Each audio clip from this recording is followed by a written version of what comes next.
आपके घर में जो मूर्तियां हैं, आप लोग कई बार ये मन में ख्याल आता होगा, ये कुछ खाते तो है नहीं, बोलते तो है नहीं, बात तो करते हैं नहीं, ये तो धातु की मूर्ति है, ये तो पत्थर की मूर्ति है। मूर्ति तो पत्थर की ही है, बात सही है, मूर्ति तो धातु की ही है, बात सही है, लेकिन उस धातु की मूर्ति में एक कुछ है, क्या है?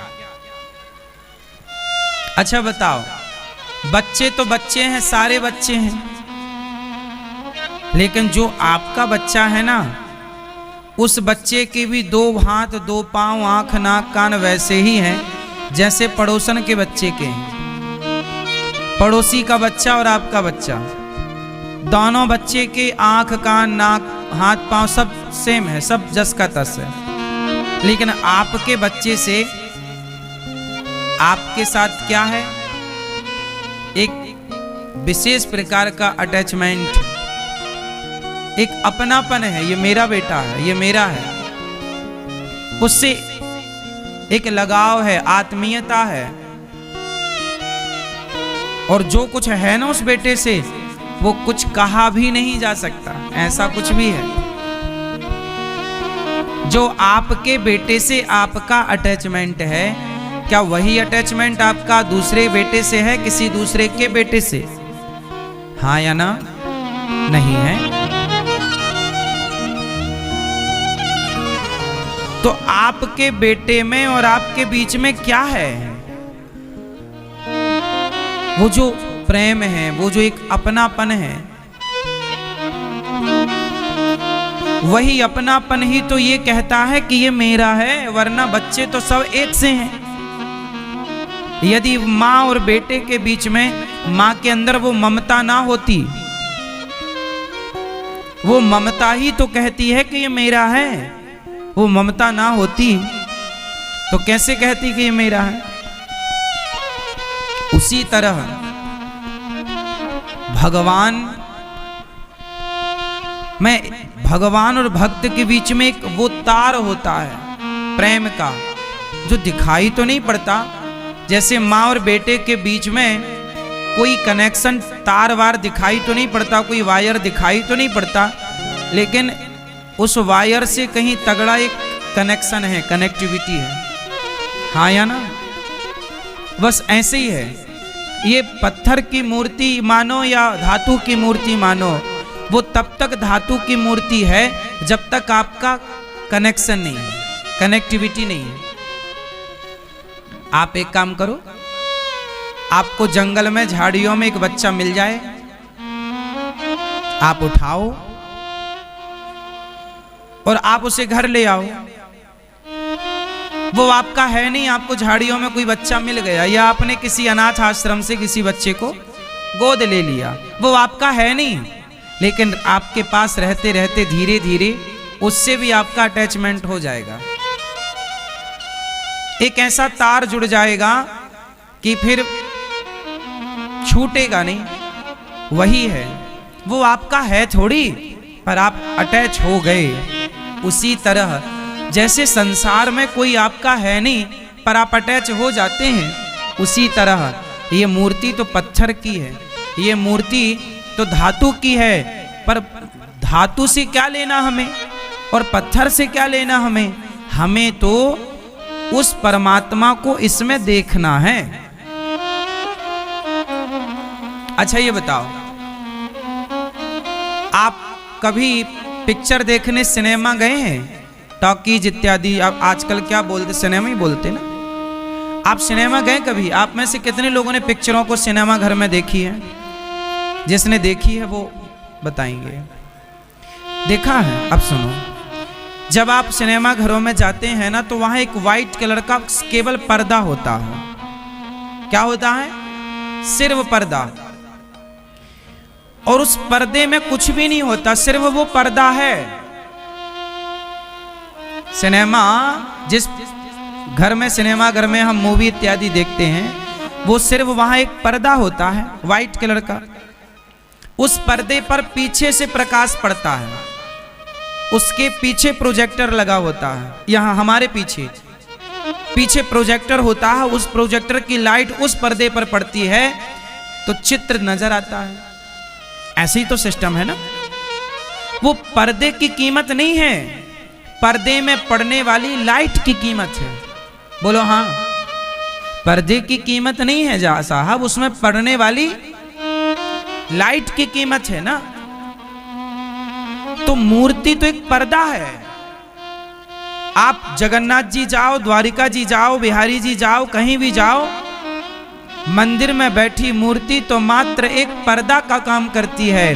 वो प्रेम की लाइट तो आपसे निकलती है, जो जाकर उसमें पड़ती है तो परमात्मा का स्वरूप प्रकट हो जाता है। आप सिनेमा हॉल जाइए, पर्दे के सामने बैठिए और लाइट ना पड़े तो क्या देख लोगे? तो आपकी जो आंखें हैं ये प्रोजेक्टर है, और जो आपकी भक्ति और प्रेम है वो लाइट है।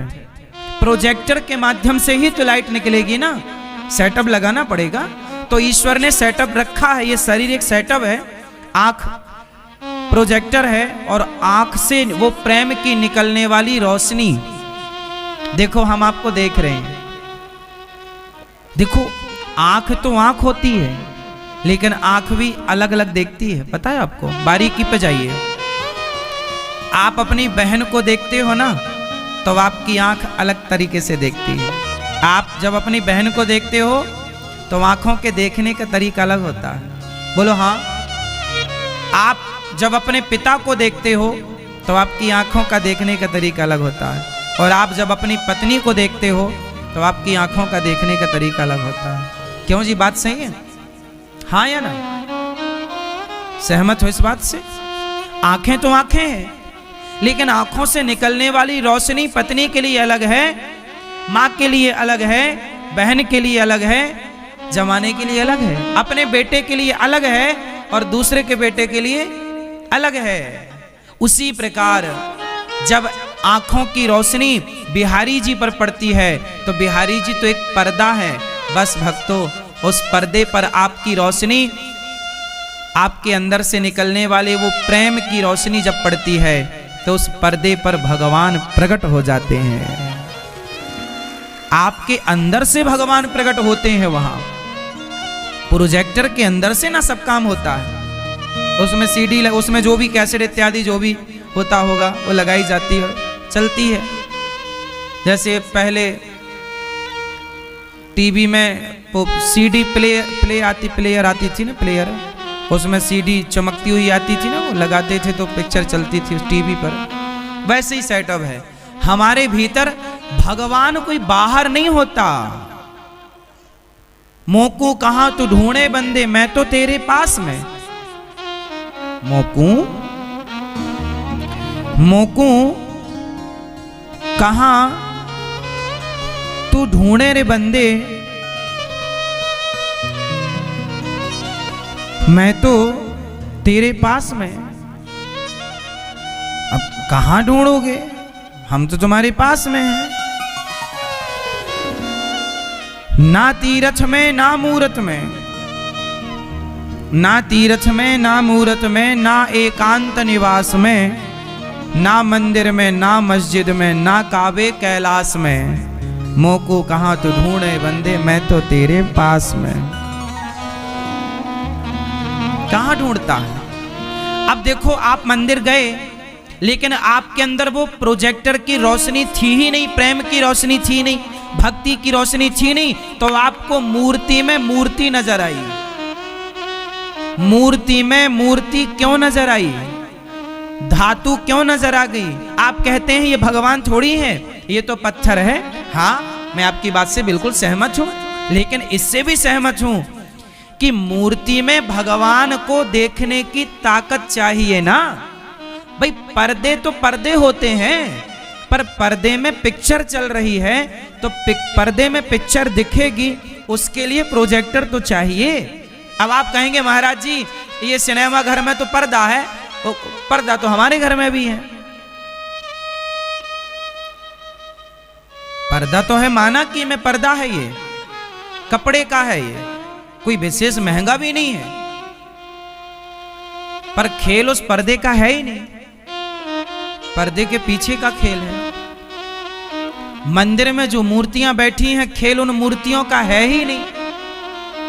खेल तो आपकी भावनाओं की रोशनी का है, खेल तो आपकी श्रद्धा की रोशनी का है, खेल तो आपके प्रेम की रोशनी का है।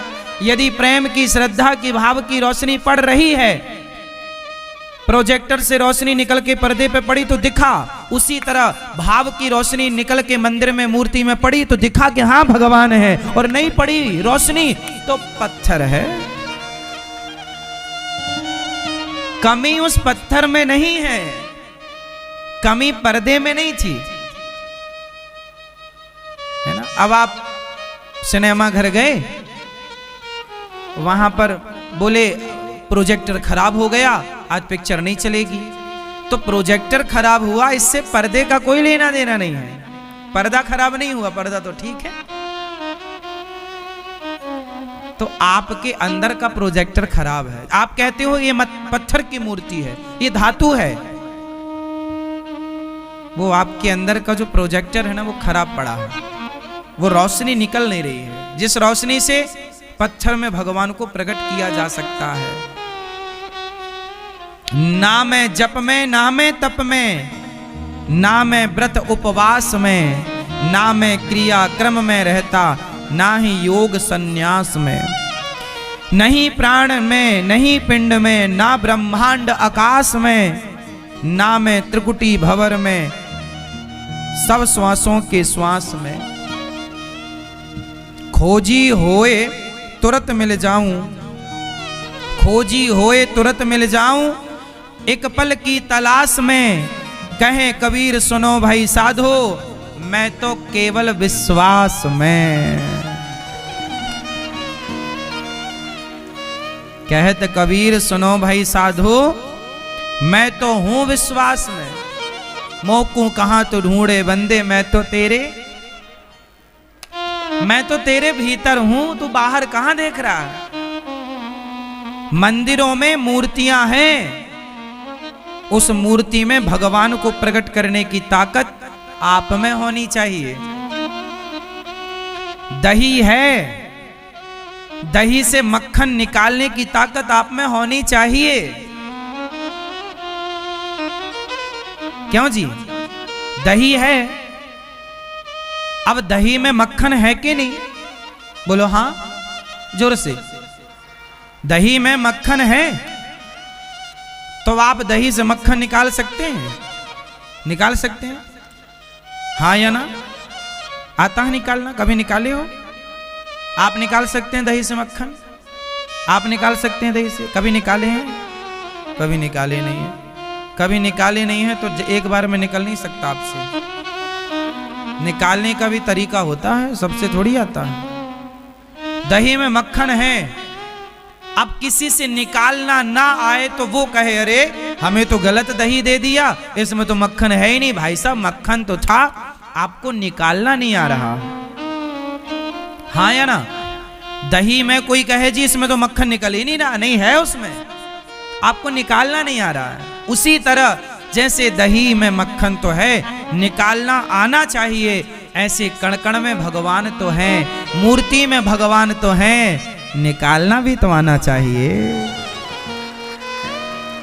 आता नहीं है तो आप क्या कहते हैं? ये तो पत्थर है, ये तो मूर्ति है। हाँ आप ठीक कह रहे हैं, आपकी बात गलत नहीं है, ये मूर्ति है, ये पत्थर है, बात ठीक है। आपको निकालना भी तो आए। भाई प्रहलाद जी ने कहा इस खंबे में भगवान है, तोड़ दिया हिरण्यकश्यपु ने। तो प्रहलाद में इतनी ताकत थी, इतना प्रेम था कि उनके वचन को मिथ्या ना होने दिया भगवान ने, और भक्त की बात और भक्त की लाज रखने के लिए प्रकट हुए। तो निकालना आए तो पत्थर से निकल आए, निकले प्रहलाद जी के लिए खंबे से, हाँ या ना? भगवान देखो देखने दिखाने का विषय नहीं है। जैसे हवा हम देखते तो नहीं है, हवा को हम देख नहीं सकते, लेकिन हवा को हम महसूस कर सकते हैं। हवा के बिना होने वाली व्याकुलता को हम देख सकते हैं। हवा ना मिलने पर ऑक्सीजन के लिए कोरोना में लोगों को तड़पते हम लोगों ने देखा है। हवा के बिना ही तो तड़प रहे थे बेचारे। ऑक्सीजन भी तो एक हवा ही है। हवा है पर दिखाई नहीं पड़ती, पर जरूरत सबको है। उसी तरह भगवान भी एक हवा की तरह एक एहसास है। क्या है? एहसास। एहसास समझती हो ना? क्या है एहसास? मैं आपको याद दिलाता हूं। जब आप मां बनने वाली थी, जब आपका बच्चा पैदा होने वाला था, हुआ नहीं होने वाला था, पहली बार जब आप हॉस्पिटल गए, डॉक्टर ने बोला ऑपरेशन करना पड़ेगा, या नॉर्मल डिलीवरी हुई, और जब आपका बच्चा आपके पेट से बाहर आ रहा था, उस समय आप दर्द से चीखते रहे, चिल्लाते रहे। बहुत पीड़ा थी आपको। आप मन में सोचते रहे अब बच्चा पैदा नहीं करूंगी, इतना दर्द होता है, इतना दर्द होता है। लेकिन जब बच्चा आया बाहर और उस बच्चे को डॉक्टर ने जब आपकी छाती से चिपकाया, और जब आपकी छाती से, आपका पेट फटा है, आपका शरीर दर्द से कराह रहा है, लेकिन जब आपने अपने बच्चे को अपनी छाती से लगाया और उसने पहली बार आपका, फिर आपकी छाती से लगकर जब आपका दूध पिया उसने, तो आप समझती हो वो एहसास क्या था? वो पहला इस एहसास बच्चे को टच करने का। पहली बार जब स्त्री मां बनती है, मैं तब की फीलिंग करा रहा हूं आपको। जब आप पहली बार मां बनी, दूसरी बार में तो ये भाव थोड़ा कम हो जाता है। पहली बार जब आप मां बनती हैं और पहली बार जब आपका बच्चा आपसे लिपटता है, आपकी छाती में आता है, पहली बार आपका दूध पीता है, तो वो जो एहसास है, वो एहसास जो आपने महसूस किया होगा, क्या उस एहसास को एक्सप्लेन कर सकते हैं आप? क्या उस एहसास के आनंद को, उस एहसास की खुशी को क्या बयां कर सकते हैं आप? बोलो हाँ। क्या आप उसे बता सकते हैं? कैसे बताएंगे? बता। कुछ चीजें महसूस की जा सकती हैं, बताई नहीं जा सकती। हाँ या ना? कुछ चीजें महसूस की तो जा सकती हैं, जैसे हवा महसूस की जा सकती है, बताई नहीं जा सकती। बच्चे को महसूस किया जा सकता है, बताया नहीं जा सकता। आप वृंदावन आए, आप 7 दिन बाद जब अपने घर जाएंगे तो आपके पड़ोसी पूछेंगे कैसा रहा वृंदावन का आपका टूर, आपकी यात्रा कैसी रही? तो आपने वृंदावन को जो यहाँ 7 दिन आनंद लिया, कथा का, दर्शन का, परिक्रमा का, यमुना जी का, यहाँ की चीजों का जो आनंद लिया, जो देखा सुना, आप बताएंगे तो कैसे बताएंगे? आपका जो आनंद आपको वृंदावन में मिला, क्या उस आनंद को आप शब्दों में बयां कर सकते हैं? बोलो। आपसे जब लोग पूछेंगे वृंदावन गए कैसा लगा, आप बताओ कैसा लगा आपको? बहुत अच्छा लगा। अब देखो क्या बहुत अच्छा लगा, बहुत अच्छा लगा, 7 अक्षर थे केवल। आप क्या बोलेंगे? बहुत अच्छा लगा। तो इतना आनंद आपने 7 अक्षर में कह दिया, तो क्या कह पाए आप? कह पाए? ना तो कह पाए, ना तो कह पाओगे, क्योंकि कुछ चीजें कह नहीं पाते हम। कुछ चीजों को महसूस किया जा सकता है, कहा नहीं जा सकता। बस उसी तरह ईश्वर भी एक एहसास है, उसे महसूस किया जा सकता है, उसे कहा नहीं जा सकता, उसे दिखाया नहीं जा सकता, उसे बस महसूस। जैसे मिश्री मुंह में है, हमारे मुंह में मिश्री है और हम मिश्री चूस रहे हैं, तो हम मिठास का अनुभव कर सकते हैं। अब आप हमसे पूछो महाराज जी मिठास, मिश्री कैसी लगी, तो हम यही तो कहेंगे बहुत अच्छी लगी। अब जो मिठास मिली हमें, क्या उस मिठास को क्या बताया जा सकता है? बोलो नहीं। यही तो कहा जाएगा बहुत अच्छी लगी, बताया नहीं जा सकता। अच्छा, मिश्री कैसी होती है, क्या ये बताया जा सकता है? बोलो, प्रश्न पूछ रहा हूं बड़े गंभीर, उत्तर जिम्मेदारी से देना। क्या मिश्री, आज तक जिसने कभी मिश्री ना खाई हो, आज तक जिसने कभी गुड़ ना खाया हो, वो आपसे पूछे भाई साहब ये गुड़ कैसा लगता है, तो आप बताओगे मीठा लगता है, बहुत अच्छा लगता है। तो वो पूछेगा भैया ये मीठा क्या होता है, तो आप झंझट से बचने के लिए एक गुड़ का ढेला उठाओ और उसके मुंह में रख दे, भैया ये देख कैसा लगा तुझे। गुड़ मीठा है, मिश्री मीठी है, उस मिठास को एक्सप्लेन नहीं किया जा सकता, उसकी व्याख्या नहीं की जा सकती। क्या की जा सकती है? उसी तरह गुड़ खाओगे पता लग जाएगा कैसा लगता है। भगवान कैसे हैं, कहां हैं, एक्सप्लेन नहीं किया जा सकता। वही बात आ गई, गुड़ मीठ कैसा है एक्सप्लेन नहीं हो सकता, मिश्री कैसी है एक्सप्लेन नहीं हो सकती, बताई नहीं जा सकती। खाओगे पता लग जाएगा। भगवान कहां है, कैसे हैं, बताया नहीं जा सकता। भक्ति करो पता लग जाएगा स्वाद कैसे हैं, भगवान कहां है। भगवान भक्ति करो, उसे ग्रहण करो, केवल बातें ना करो। बातों से काम ना होगा। हमें बहुत भूख लगी है और हम रोटी की बातें करें, सुनो रोटी ऐसी गोल गोल होती है और फूल जाती है ना तो दो भागों में डिवाइड हो जाती है। एक रोटी फूल जाने बढ़िया स्वादिष्ट होती है और दाल उसके संग हो, चटनी हो और सब्जी हो तो आनंद हो। अब हम बैठे बैठे रोटी की बातें करें, सब्जी की बातें करें, दाल की बातें करें, चटनी की बातें करें, तो क्या बातें करने से हमारा पेट भर जाएगा? आपको बहुत भूख लगी है और हमने रोटी की बात शुरू कर दी, क्यों मैया? तो क्या रोटी की बातों से भूखे की भूख मिटेगी? ऐसे ही भगवान की केवल बातों से भक्ति की प्यास ना बुझेगी, भक्ति की भूख ना मिटेगी।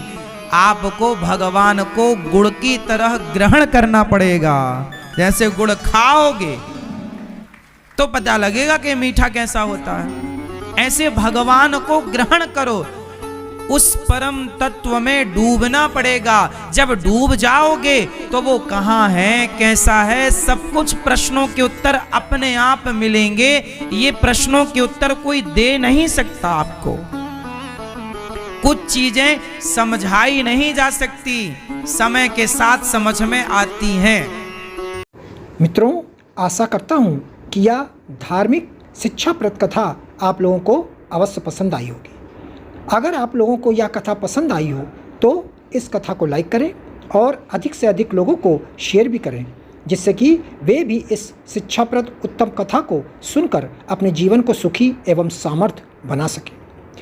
मित्रों, अगर अभी तक आप लोगों ने हमारे चैनल को सब्सक्राइब नहीं किया है तो तुरंत सब्सक्राइब कर लें, जिससे कि नोटिफिकेशन के माध्यम से आप लोगों को हमारे नए नए वीडियोज़, शिक्षाप्रद कथाएँ तुरंत प्राप्त हो सके और आप उसको सुन करके अपने जीवन को सुखी बना सकें। तो कल फिर किसी नए धार्मिक कथा को लेकर के आप लोगों के समक्ष फिर से प्रस्तुत होंगे। तब तक के लिए राम राम।